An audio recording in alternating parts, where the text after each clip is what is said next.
इस बीच सिरोही के शिवगंज से बड़ी खबर निकलकर सामने आ रही है, जहां पर खड़े ट्रोले से बस टकराई है। 2 बच्चों की मौत हुई है। गुजरात से जैसलमेर जा रही थी निजी बस।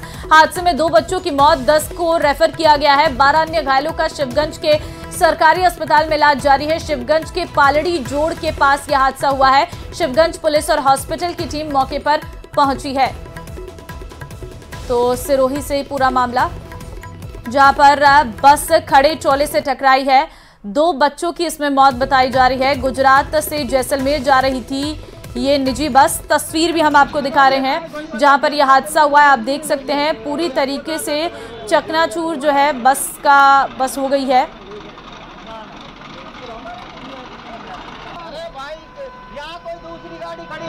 एक्सीडेंट होने के पश्चात यहाँ 11 पेशेंट जो लगभग ठीक है वो एडमिट है। कैजुअलिटीज 2 हुई है, 2 एक्सपायर हुए हैं जो मोर्चरी में शिफ्ट कर दिया, और जो गंभीर थे मल्टीपल फ्रैक्चर वो लगभग 10 पेशेंट हमने सिरोही रेफर। प्रतीक संवाददाता फोन लाइन पे हमारे साथ है। प्रतीक, घटना सामने आई है कि एक बस जो है खड़े ट्रोले से टकराई है, 2 लोगों की जान चली गई है। जी बिल्कुल, बताना चाहूंगा कि ये जो मामला जो है मेहसाणा के केरड़ गांव से जो ये स्कूल बस थी जैसलमेर जा रही थी बच्चों को लेकर, और जिसके बाद में जो है खड़े टोले से सीगंज के पास में पालड़ी जोड़ पर जो है बस भीषण रूप से टकरा गई, और टकराने के बाद हादसा इतना भयंकर था कि मौके पर ही 2 बच्चों की मौत हो गई। 10 बच्चे जो गंभीर रूप से घायल हो गए, 22 अन्य जो है उनका इलाज जो है सीगंज के सरकारी अस्पताल में चल रहा है। इसकी सूचना पाकर एम्बुलेंस मौके पर पहुंची और सभी घायलों को जो है शिवगंज लाया गया, और जिसमें से 10 लोग गंभीर होने के कारण जो उनको सिरोही रेफर किया गया। और जब हादसा जिस समय हुआ तो वो सुबह का समय था, जिसके कारण जो है यातायात भी खासा प्रभावित हुआ है। पुलिस मौके पर पहुंची और यातायात को जो है सुचारू किया गया। अब देखने वाली बात यह है कि बच्चे जो गंभीर है और ये घूमने के लिए जो जैसलमेर जा रहे थे, इनका इलाज जो है सिरोही के ट्रॉमा सेंटर में चल रहा है। जी ठीक है प्रतीक, धन्यवाद आपका तमाम जानकारी देने के लिए। आगे बढ़ते हैं। कोहरे के चलते आपस में 4 ट्रक भिड़ गई हैं। धौलपुर में घने कोहरे के से चलते सड़क हादसा हुआ है।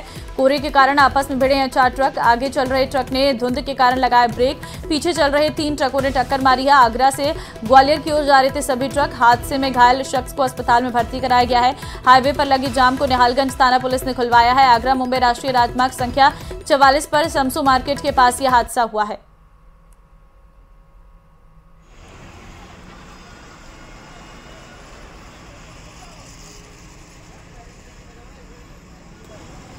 तो धौलपुर में घने कोहरे से सड़क हादसा हुआ है। 4 ट्रक आपस में भिड़ गए हैं, जिसकी तस्वीर भी हम आपको दिखा रहे हैं। आप देख सकते हैं किस तरीके से घने कोहरे के आगोश में ये तस्वीरें निकलकर सामने आ रही हैं।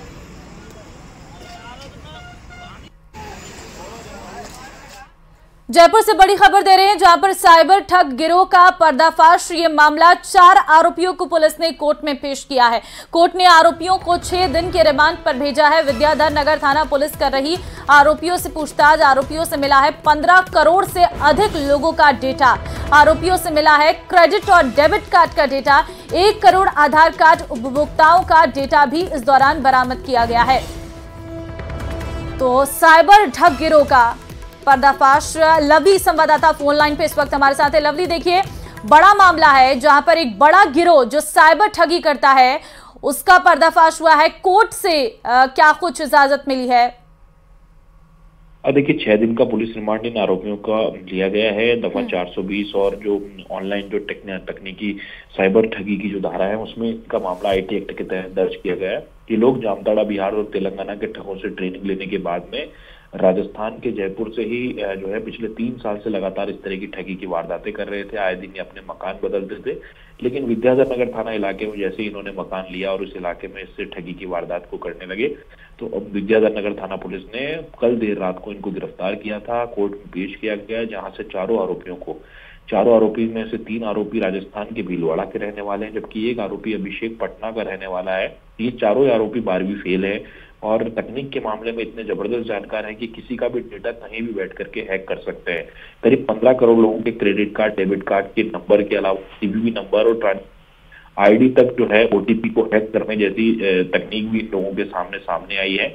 ब्लैक बॉक्स और अलग अलग तरीकों से ये जो इंटरनेट हाईटेक सर्वर के माध्यम से ये डेटा को हैक कर रहे थे और लगातार ठगी की वारदातों को अंजाम दे रहे थे। ठीक है लवली, बहुत धन्यवाद आपका तमाम जानकारी देने के लिए।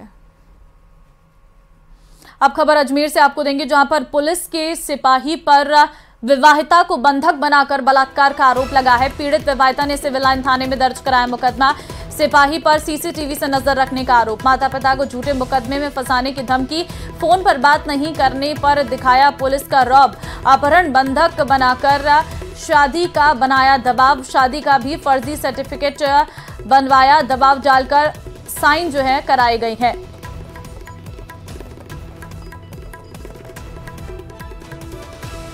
तो अजमेर से खबर, विवाहिता को बंधक बनाकर रेप का ये पूरा मामला जो है सामने आया है। पुलिस कांस्टेबल पर विवाहिता ने आरोप लगाए हैं।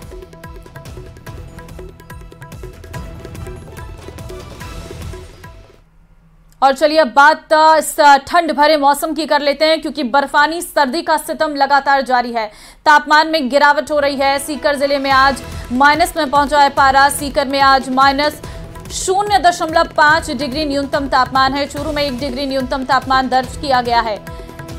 तो लगातार जो सर्दी का सितम है वो जारी है। तापमान में गिरावट है और शीतलहर के कारण जो है लगातार तापमान में गिरावट देखने को मिल रही है। माइनस में इस वक्त पारा पहुंच गया है। सीकर, माउंट आबू, चूरू की तस्वीर आपको दिखा रहे हैं। तीनों ही जगह पर आप देख सकते हैं जब मौसम में परिवर्तन हुआ है। माइनस में जब टेम्परेचर पहुंचा है तो गाड़ियों पर बर्फ जमने लग गई है। उसकी भी तस्वीर हम आपको दिखा रहे हैं। सीकर की भी तस्वीर आप देखिए। चूरू का भी यही हाल है, जहां पर गाड़ियों के शीशों में आप बर्फ देख सकते हैं, ओस की बूंदें देख सकते हैं। फसलों पर अब ये अगर मौसम इसी तरीके से और ठंडक भरा रहा तो जो फसलें हैं वो कहीं ना कहीं चौपट हो जाएंगी। इसका डर भी किसानों को अब सताने लगा है। तो ये तीनों ही जगह जो टेम्परेचर है वो माइनस में बना हुआ है। चूरू में जो है बर्फानी सर्दी का सितम जारी है। शीतलहर के कारण यहां एक ही दिन में पारा 5 डिग्री से नीचे गिर गया है। मौसम विज्ञान केंद्र ने यहां 1 डिग्री न्यूनतम तापमान दर्ज किया है, जो इस सीजन का अब तक का सबसे कम तापमान रहा है। हालात यह है कि यहां फसलों पर ओस की बूंदें और बर्तनों में रखा पानी जमकर बर्फ बन गया है और आसमान पूरी तरह साफ रहने और उत्तरी हवाओं की बदौलत जमाव बिंदु की तरफ लुढ़क रहा है। तो एक दिन में जो पारा है वो 5 डिग्री से भी नीचे गिर गया है। 1 डिग्री दर्ज किया गया है यहाँ पर न्यूनतम तापमान। हम आपको वो तस्वीरें भी दिखा रहे हैं। चलिए बात सीकर के शेखावाटी की कर लेते हैं, जहां पर लगातार सर्दी का सितम जारी है। जिले के फतेहपुर मौसम केंद्र पर तापमान -1.7 डिग्री दर्ज किया गया है। इस सीजन में पहली बार जिले का तापमान माइनस में पहुंच गया है। वहीं मौसम विभाग की माने तो आने वाले कुछ दिनों में तापमान में और गिरावट हो सकती है। साथ ही ठंड ने अब किसानों की टेंशन बढ़ा दी है। किसानों का कहना है कि ठंडे मौसम के चलते सब्जियों की फसलों को काफी नुकसान पहुंचने की संभावना है।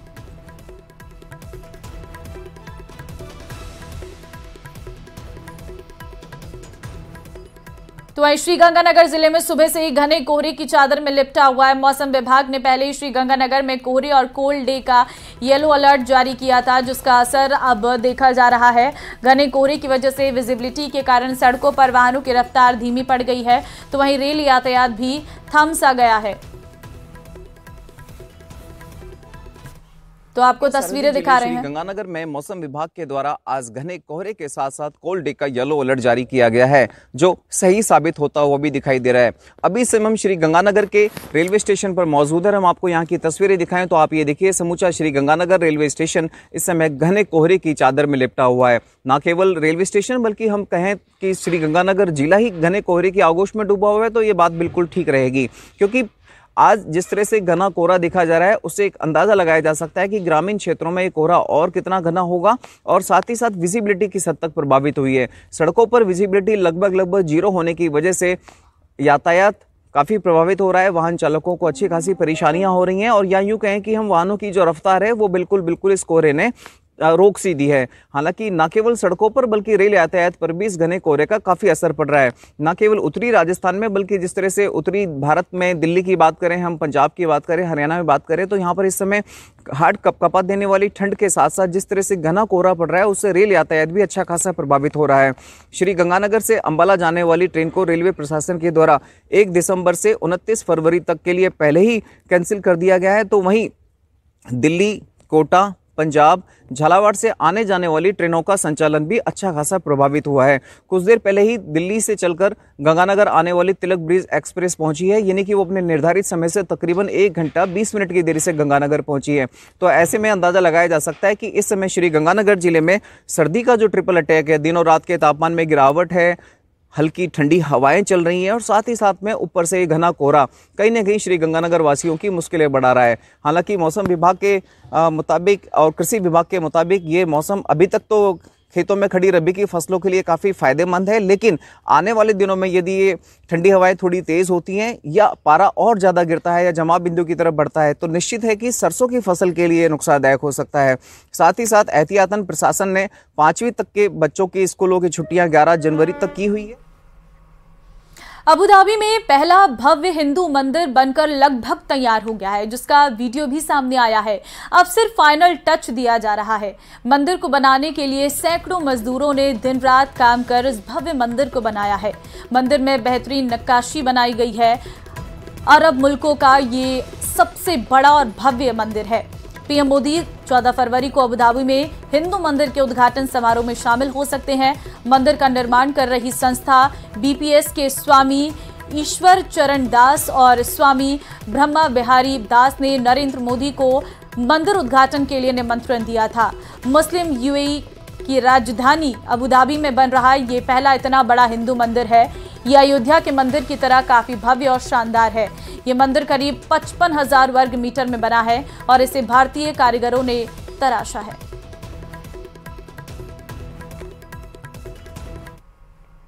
उदयपुर में 3 दिवसीय plein air watercolour art camp city of lakes का आगाज हुआ है। आर्ट कैंप में वाटर कलर के प्रसिद्ध आर्टिस्ट पुणे के मिलिंद मलिक समेत देश भर से 15-16 आर्टिस्ट शामिल हो रहे हैं। कैंप में पहले दिन आर्टिस्टों ने बागोर की हवेली, हनुमान घाट सहित शहर के कई मॉन्यूमेंट्स को कागज पर उकेरा। इस दौरान बड़ी संख्या में कला प्रेमी कैंप में पहुंचे। कार्यक्रम के निदेशक बताया कि दूसरे दिन सहस्त्रबाहु मंदिर, नागदा, सहेलियों की बाड़ी और तीसरे दिन शिल्पग्राम में कलाकार अपनी कलाकृतियां बनाएंगे।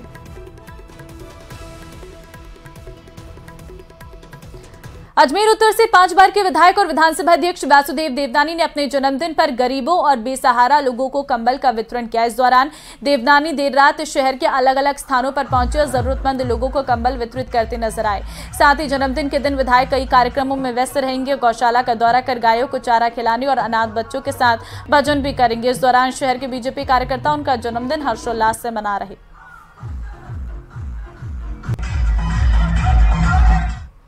अयोध्या में श्री राम जन्मभूमि प्राण प्रतिष्ठा समारोह के मौके पर अजमेर में 100 अरब हस्तलिखित श्री राम महामंत्र परिक्रमा महोत्सव का आयोजन 14 जनवरी मकर संक्रांति से होगा। आजाद पार्क में सजी अयोध्या नगरी में ये 9 दिवसीय महोत्सव 22 जनवरी तक चलेगा। रोजाना सुबह 8 बजे से शाम 8 बजे तक परिक्रमा के साथ ही विभिन्न धार्मिक कार्यक्रम होंगे। कार्यक्रम संयोजक कमल प्रकाश कृष्णानी का कहना है कि 12 जनवरी को सुबह 10 बजे परिक्रमा स्थल पर संत महात्माओं के साथ आनंद अरोड़ा की अध्यक्षता में भूमि पूजन होगा और धर्म ध्वजा की स्थापना की जाएगी। इसे लेकर अलग अलग संस्थाओं के पदाधिकारियों की ओर से कार्यक्रम स्थल का जायजा भी लिया गया और विभिन्न व्यवस्थाएं भी की गई हैं। 14 जनवरी को सुबह 11:30 बजे उद्घाटन होगा। इसमें जगत गुरु श्रीजी महाराज पीठाधीश्वर निम्बार्क पीठ और परम पूज्य गुरुदेव महामंडलेश्वर प्रज्ञा पीठाधीश्वर स्वामी ज्ञानानंद गिरी महाराज श्री शक्ति पीठ जयपुर से वक्ता साध्वी समदर्शी का आशीर्वचन प्राप्त होगा। यह आयोजन श्री राम नाम परिक्रमा समारोह समिति अजय मेरू श्री राम नाम धन संग्रह बैंक विश्व हिंदू परिषद के संयुक्त तत्वाधान में होगा। अजमेर में एक भव्य आयोजन होने जा रहा है। ये भव्य आयोजन है अयोध्या में जो रामलला की जो मूर्ति की प्राण प्रतिष्ठा का जो कार्यक्रम उपस्थित होने वाला है, उसी उपलक्ष्य में अजमेर में 100 अरब हस्तलिखित राम नाम परिक्रमा का आयोजन किया जा रहा है। 14 तारीख को प्रारंभ होगा। 14 तारीख से लेकर 22 तारीख तक नियमित रोजाना यहाँ पे कार्यक्रम आयोजित किए जाएंगे। राम मंदिर निर्माण को लेकर पूरे देश की तरह जैसलमेर में भी लोगों में काफी उत्साह है। बजरंग दल, आरएसएस, विश्व हिंदू परिषद के कार्यकर्ता घर घर पहुंच पीले चावल बांटकर न्योता दे रहे हैं। बीजेपी के दिग्गज 22 जनवरी को लोगों से दीपावली मनाने की अपील कर रहे हैं।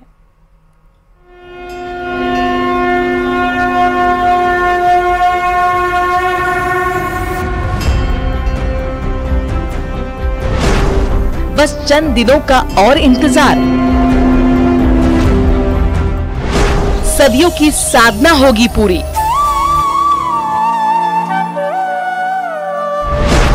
बाईस जनवरी को घर घर जलेगा दीप। मनाएंगे दीपावली राम मंदिर वाली।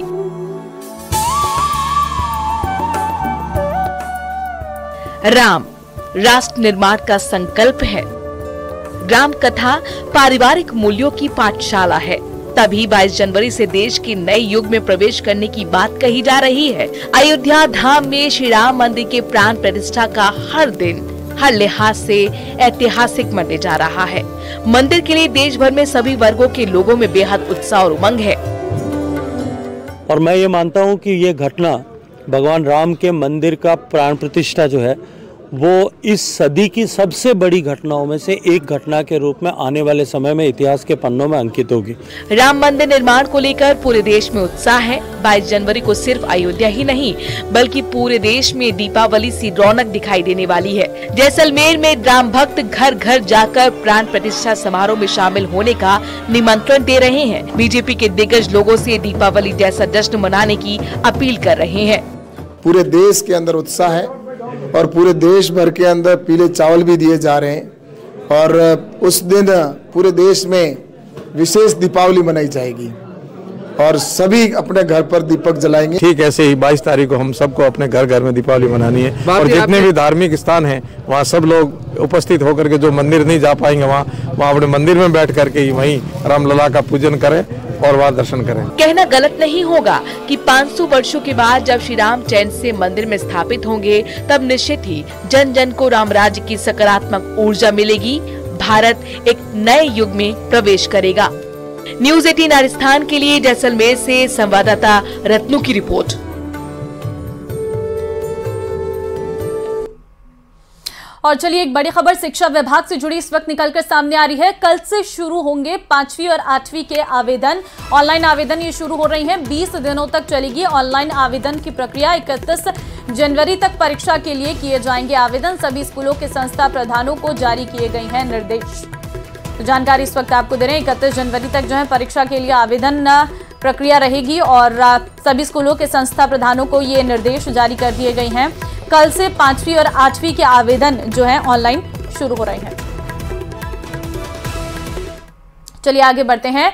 मकर संक्रांति पर पूरा आसमान रंग बिरंगी पतंगों से भर जाता है, लेकिन चाइनीज मांझे की वजह से पतंगबाजी का शौक खतरनाक होता जा रहा है। पाबंदी के बावजूद कोटा में खुलेआम चाइनीज मांझा बेचा जा रहा है।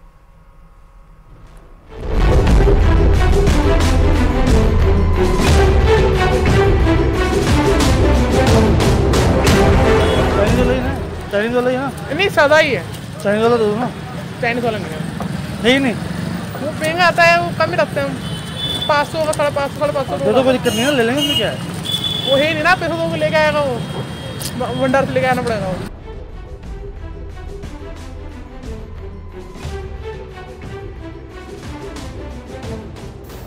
कोटा में सांसें छीन लेने वाला चाइनीज मांझा बिक रहा है। बस पैसे थोड़े ज्यादा खर्च करने पड़ रहे हैं। ये हम नहीं कह रहे। न्यूज़ 18 की तहकीकाती पड़ताल चीख चीख कर कह रही है कि जिस चीज की बाजार में डिमांड रहती है उसे बिकने से कोई रोक नहीं सकता। न्यूज़ 18 के कैमरे में हुई इस रिकॉर्डिंग को ही देख लीजिए। दुकानदार ने पहले तो मांझा होने की बात को ही नकार दिया, बाद में कहा कि यहाँ कहाँ मिलेगा, आप पैसे दीजिए और उसके साथ गाड़ी पर बैठकर चले जाइए। देखिए किस तरह गाड़ी पर बैठा ये शख्स ले जाता है और तंग गलियों में मौत का मांझा थमा देता है। चलिए बुलेटिन में फिलहाल के लिए बस इतना ही। बाकी अन्य खबरों के लिए बने रहिए हमारे साथ। नमस्कार।